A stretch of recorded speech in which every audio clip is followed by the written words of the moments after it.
Ndakabudane moyo wese, ndakaiza zvese zvangu kwauri. Asiwe hauna hanya neni, uri kunditatsira zuva nezuva. Ndakangonyarara tichinyemerera, asi moyo wangu wakange wakawadziwa.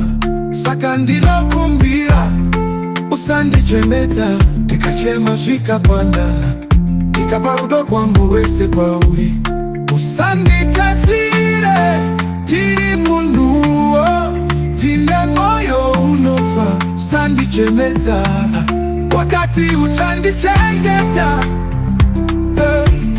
wakati uchandida kushika makumbo, asi mashoko ako ave mute.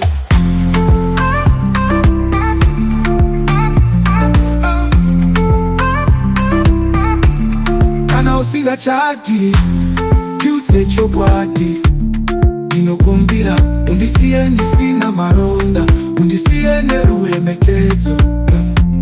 Ndiri munhu wanoda kutiwa, kwete kudamburwa moyo. Usandichenedza, tichaenda tichichema kwauri, ndinoti zvakwana.